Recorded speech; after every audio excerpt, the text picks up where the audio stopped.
y de Estados Unidos. Representantes del Poder Legislativo, ciudadanos gobernadores, gobernadora, jefa de gobierno, servidores públicos municipales, estatales y federales, representantes de comunidades indígenas, de campesinos, obreros, Carlos Salazar, representante, presidente del Consejo Coordinador Empresarial,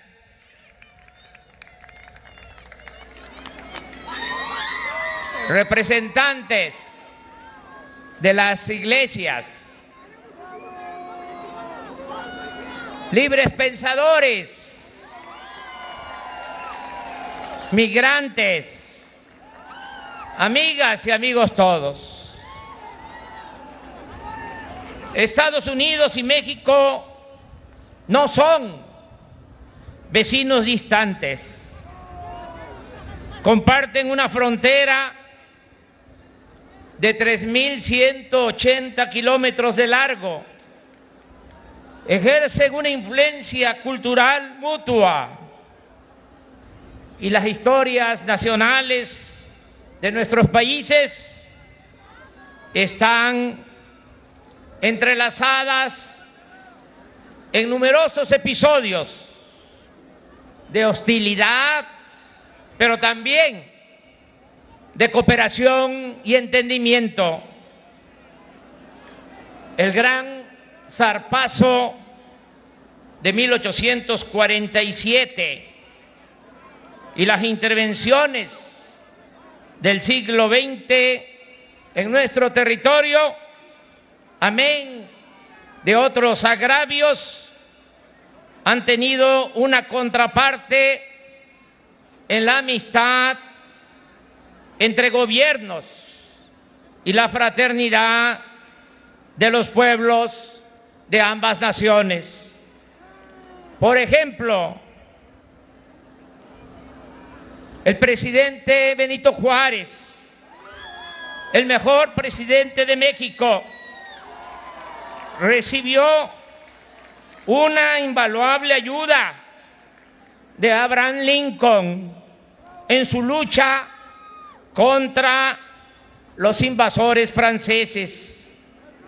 Y en otros momentos, Estados Unidos dio refugio a próceres de nuestra historia, como Mariano Escobedo, Vicente Rivapalacio, Francisco I. Madero y José Vasconcelos. No se nos olvida que desconocieron al usurpador Victoriano Huerta en 1913, quien se había hecho del poder tras un golpe de Estado. Más aún, muchos periodistas, dirigentes sociales y políticos de nuestro país optaron por combatir a la dictadura porfirista desde el territorio estadounidense para poner a salvo sus vidas, porque en ese entonces, mientras en Estados Unidos se aplicaba la ley y se les castigaba con cárcel, en México, desgraciadamente, se les tiroteaba por la espalda, se les aplicaba la famosa y terrible ley fuga. Más adelante, como aquí se ha dicho, los gobiernos de Franklin Delano Roosevelt y de Lázaro Cárdenas mantuvieron relaciones ejemplares a pesar de la expropiación petrolera de 1938. Unos años después, México peleó al lado de Estados Unidos en la Segunda Guerra Mundial, no solo con los aviadores heroicos mexicanos del Escuadrón 201 que combatieron en el Pacífico, sino también enviando en ese entonces al país vecino a trabajadores braceros que contribuyeron a garantizar la producción de alimentos y materias primas en Estados Unidos. A mediados del siglo pasado, la tecnología y los bienes de capital procedentes de nuestros vecinos del norte fueron fundamentales para el proceso de industrialización impulsado en nuestro país. Hacia los años de 1960 dieron comienzo los programas para el desarrollo de la frontera norte, con el apoyo progresivo, comercial, bilateral, con el crecimiento de nuestra economía y del mercado interno. Las empresas de Estados Unidos encontraron una atractiva zona de inversión en nuestro país y casi todas las grandes corporaciones establecieron filiales en nuestras ciudades.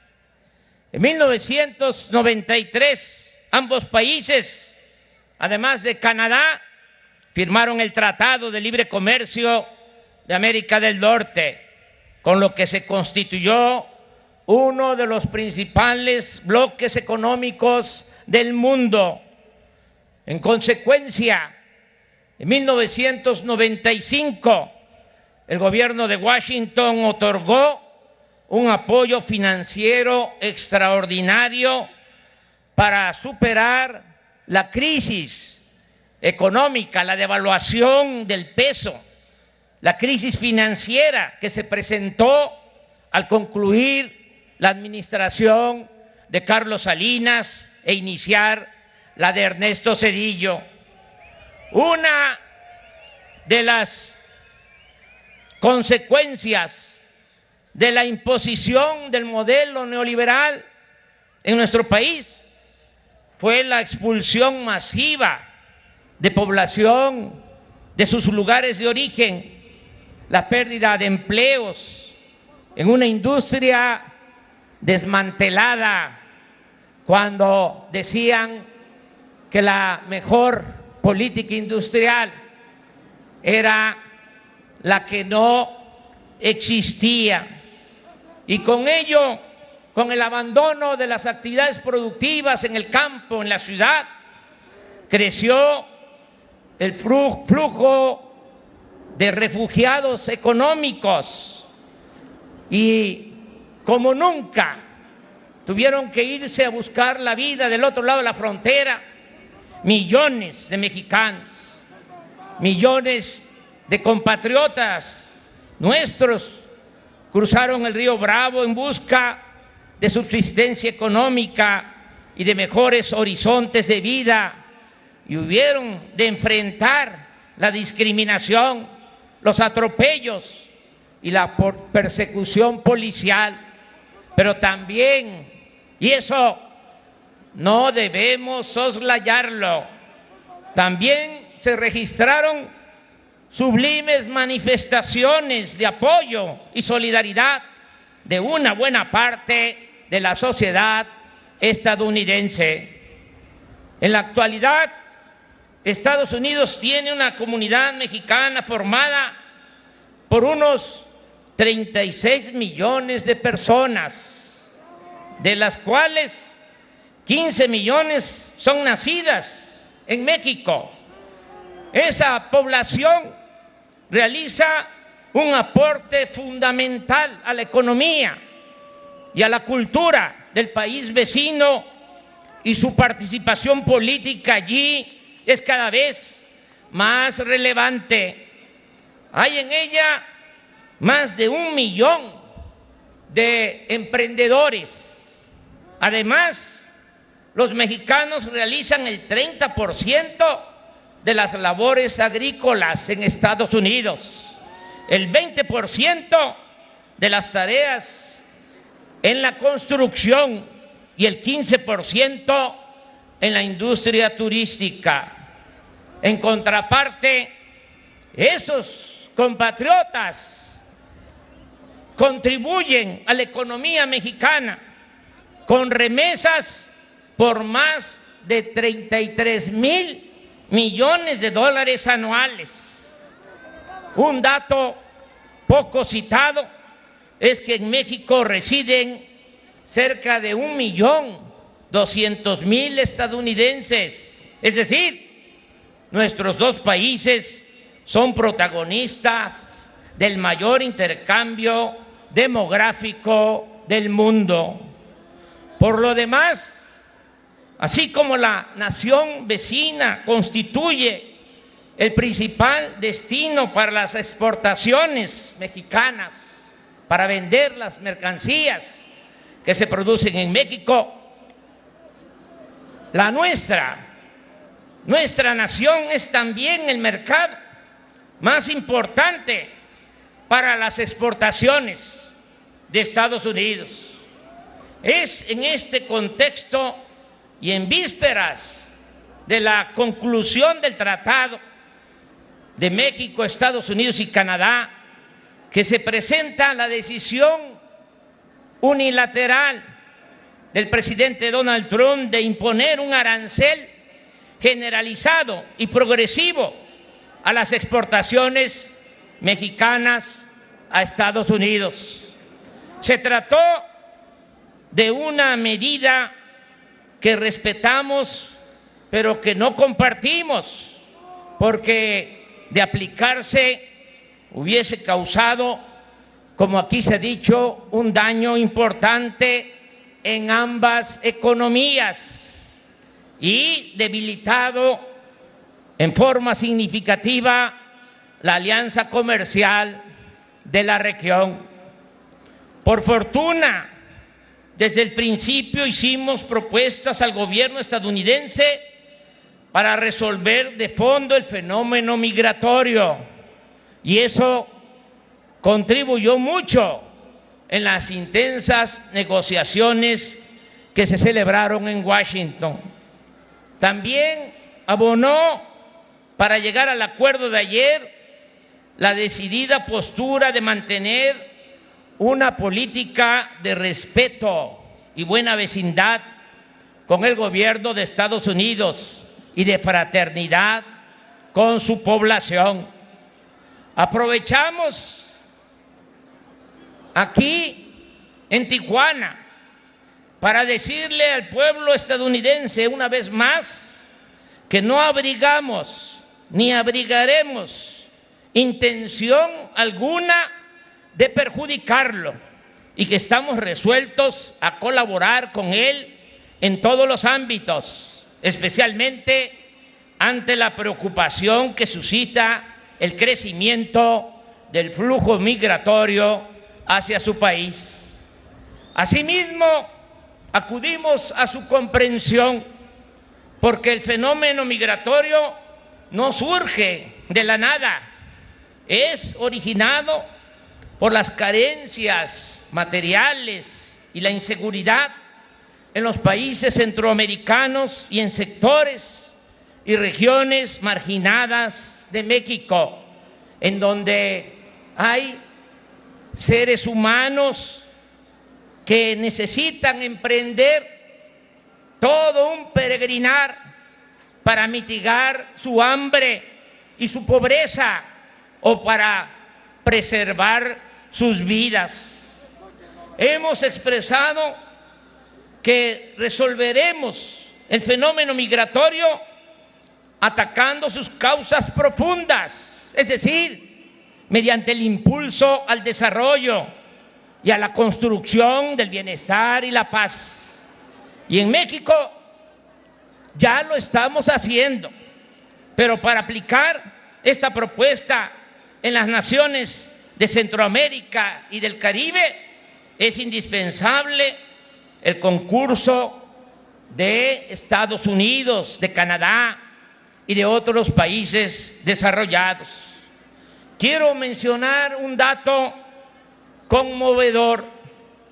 De los 521,000 migrantes que ingresaron a nuestro país por la frontera sur, en el curso de este año con la intención de llegar a Estados Unidos 159.395 son menores de edad y 43.875 niñas y niños viajaron solos.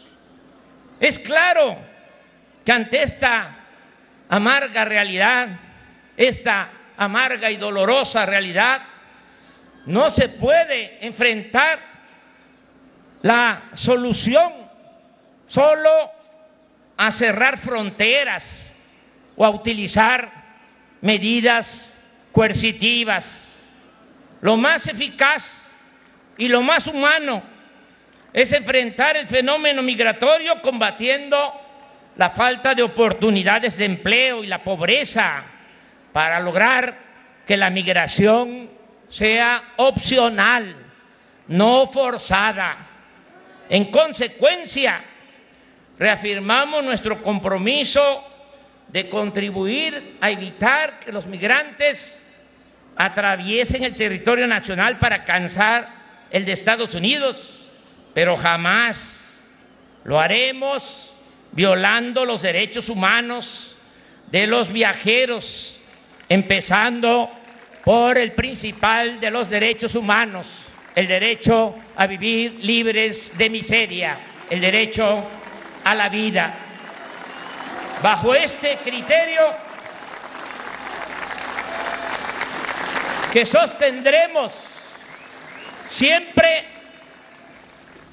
será injusto el que se pretenda castigar a México por proponer un alto a la migración mediante el impulso al bienestar y la seguridad en sus puntos de origen y por procurar la fraternidad entre las sociedades y los pueblos.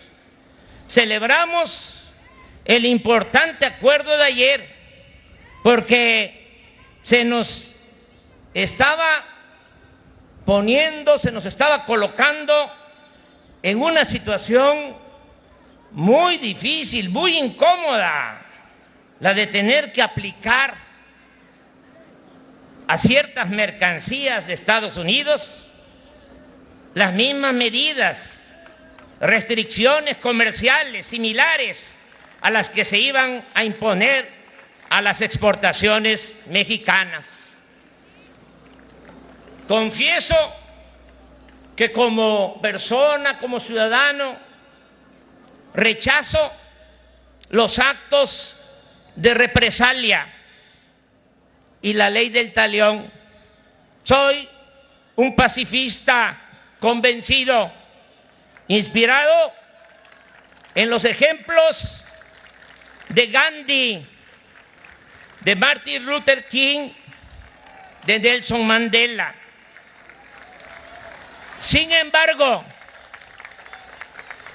como jefe y representante del Estado mexicano, no puedo permitir a nadie que se atente contra la economía de nuestro país, y menos que se establezca una asimetría injusta, indigna para nuestro gobierno y humillante para nuestra nación. Afortunadamente, ayer se impuso la política sobre la confrontación y debo reconocer que hubo voluntad para buscar una salida negociada al conflicto de parte del presidente Donald Trump y de sus principales colaboradores.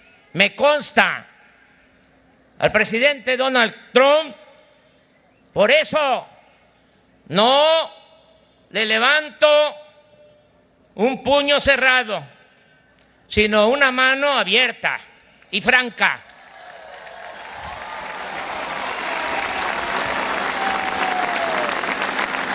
Y reiteramos nuestra disposición a la amistad, al diálogo y a la colaboración.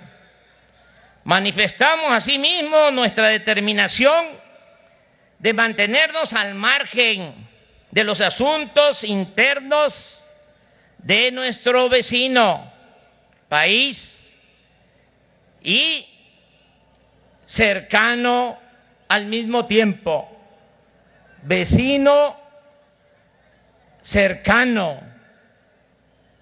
Estados Unidos, en congruencia con nuestra política de principios, de no intervención, de autodeterminación de los pueblos, de que no haya injerencia extranjera en las decisiones que solo competen a la soberanía de nuestro pueblo.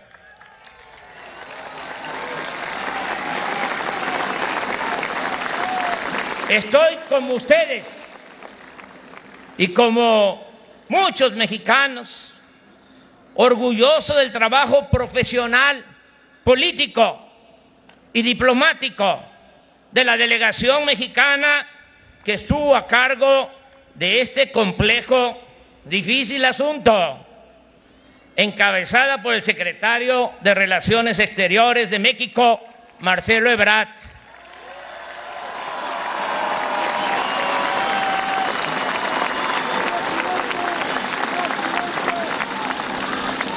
Como él mismo lo expresó, es sencillo de comprender.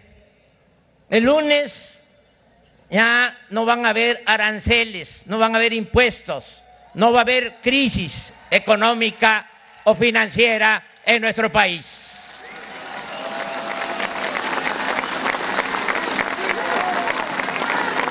Agradezco también la solidaridad del pueblo de México, de los mexicanos. El pueblo de México es mucha pieza.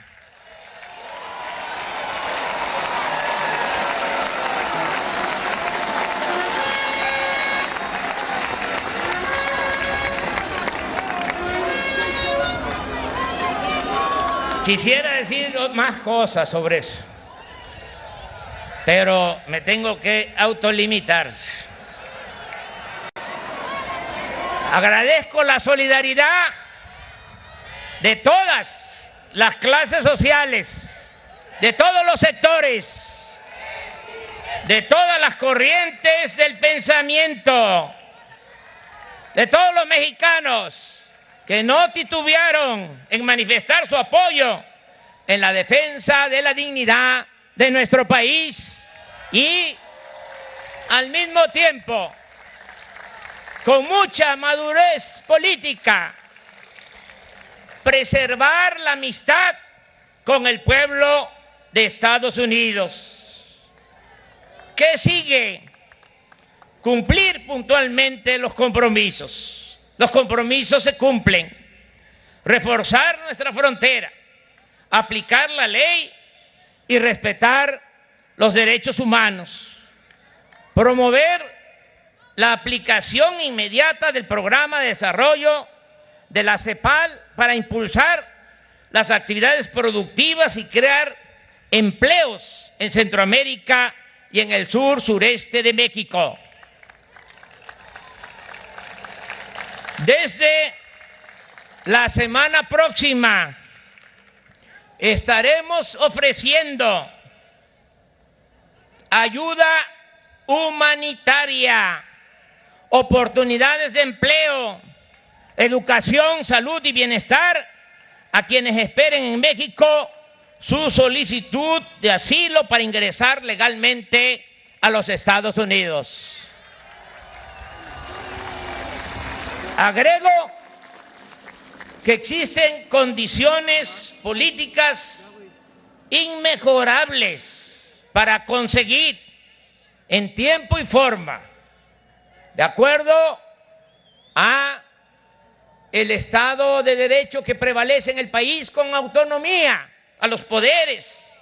Puedo decir que estoy casi seguro de la ratificación en la Cámara de Senadores del Tratado de Libre Comercio entre México, Estados Unidos y Canadá.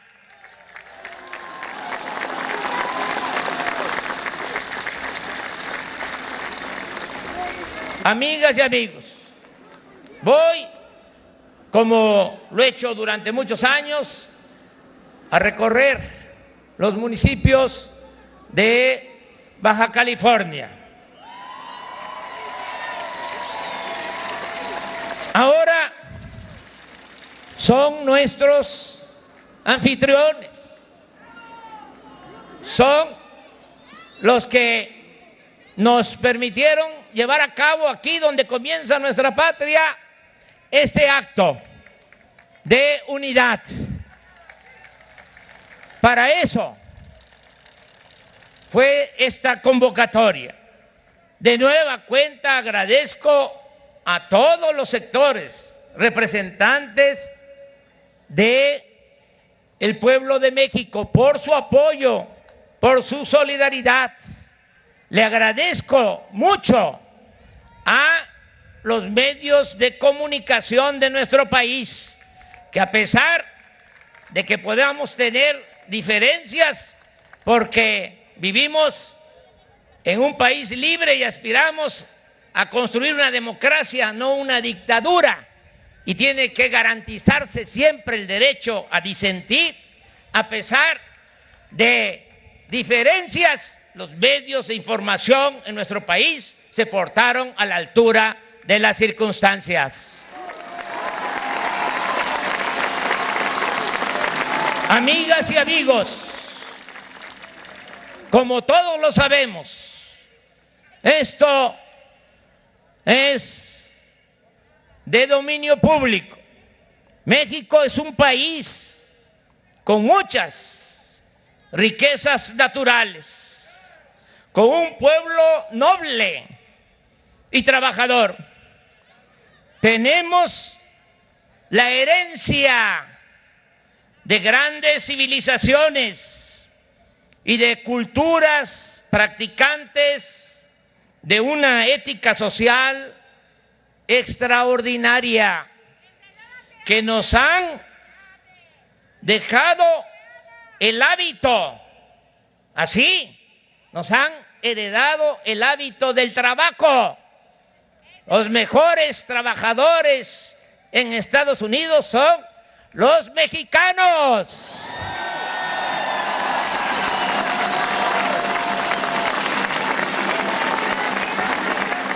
Y nos heredaron como enseñanza mayor nuestros antepasados el poner por delante el amor al prójimo, la ayuda mutua. ¿De dónde viene lo de la ayuda mutua? De los pueblos originarios, de las comunidades indígenas. Viene de lejos, del México profundo.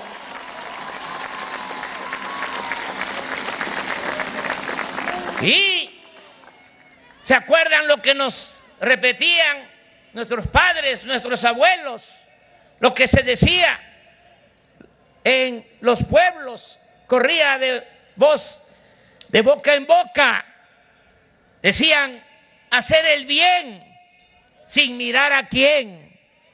¿Se acuerdan de eso? Eso entraña toda la grandeza de nuestro país, de nuestra gran nación. Si a pesar de nuestras diferencias, como lo demostramos en esta semana, en estos días, actuamos, como aquí se ha dicho también, todos juntos, sin odios, con honestidad, con humanismo y sentido de la justicia, seremos cada vez más fuertes en el concierto de las naciones y siempre capaces de remontar cualquier adversidad para consumar más temprano que tarde el gran objetivo de construir una patria nueva, próspera, pacífica y fraterna, en la que reine por siempre el ideal, el bello ideal del bienestar y de la felicidad del pueblo. ¡Que viva México! ¡Viva México! ¡Viva México!